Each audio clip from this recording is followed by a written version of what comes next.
Welcome to Combined Science.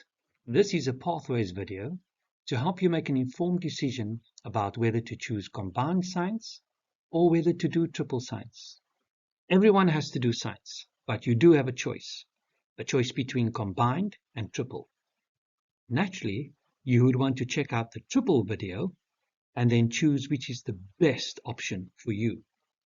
In this video, we will look at the ins and outs of the Combined Science program. So, what to expect in the Combined Science program?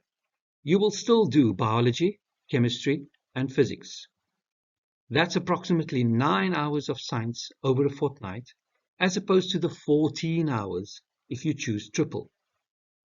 It is a combined qualification, which means you actually get 2 GCSEs.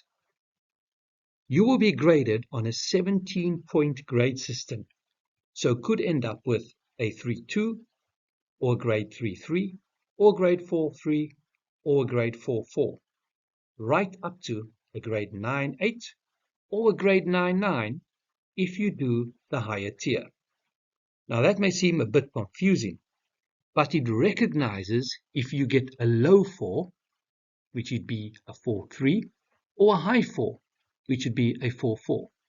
It's a little bit like getting a 4- or a 4+. These are some of the topics that you'll be doing while covering the Combined Science program. Some of them are very familiar to you. You've been doing some of them since year 7, and some of them are a little bit new. Take a few seconds to identify some of the ones that you are familiar with and some of the ones that are rather new to you.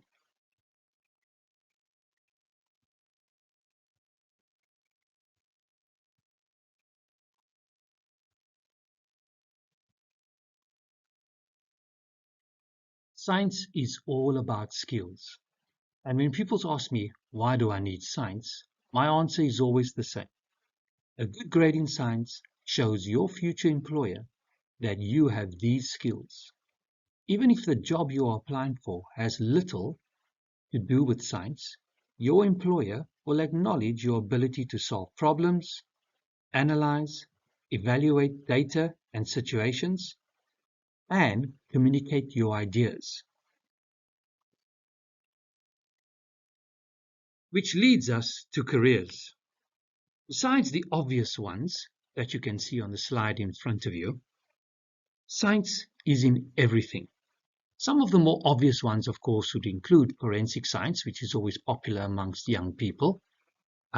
Architecture also involves science, physics, astronomy. It goes without saying that it's always good to have a backup plan. So if you are a budding footballer that just can't make the team, there's always sports science or physiotherapy. Or if you're that budding filmmaker who's interested in special effects, you would want a good basis of science. So what will your assessment look like?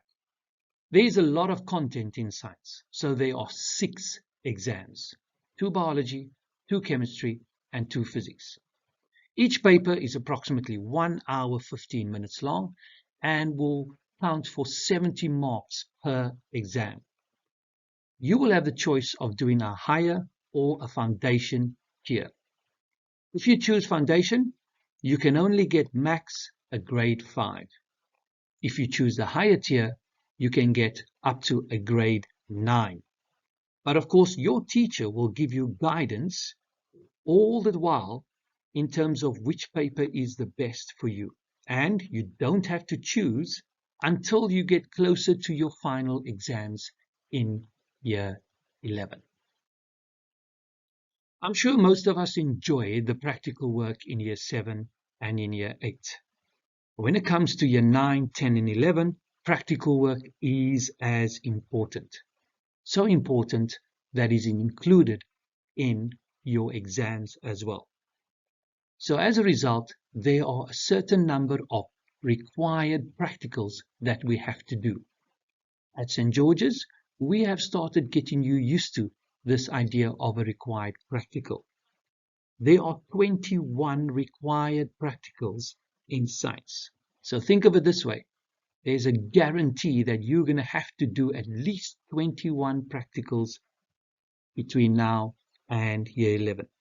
Of course, there are more practicals that we will do, but these practicals are the ones that we will write up, and these are the ones that they will test for your GCSE.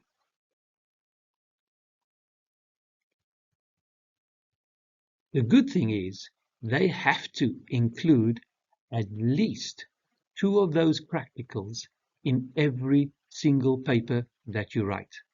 So that means there's already 12 things that you actually know is going to come in your exams. Here is a list of all the practicals that you will be doing. Some of these practicals you would have already perhaps done in year 7 or in year 8, like microscopy, for example, or the food test practical. If not, you would have also done practicals relating to these ones. In year 7, for example, you did loads of work on resistance, electricity, and all this comes up again in the physics section. Chromatography is also something that you would have touched on in year 7. So you already have experience with a few of these practicals. So how do you succeed? Well, for starters, like with anything, good attendance and punctuality is extremely important. Be into your lesson on time, settling into your lesson quickly so that you can start your learning. Effort and engagement in the lesson has to be a priority because you want to get the most out of that particular lesson. Homework is extremely important because it helps to consolidate the work that you've done in that lesson. And of course, revision. In year 9, 10, and 11, there is so much content that you are going to struggle if you don't do your own independent revision. To help you with that, we have these revision guides and these question cards, which we supply here at school at a small cost.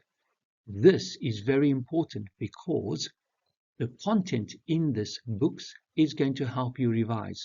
Your exercise book is not always going to be the best way to revise. Yes, of course, you also have social media, you have the internet, you've got things like YouTube, which is obviously going to help you with your revision. These books are very important because it has all the content and it has examples of past paper questions and practice questions in them as well.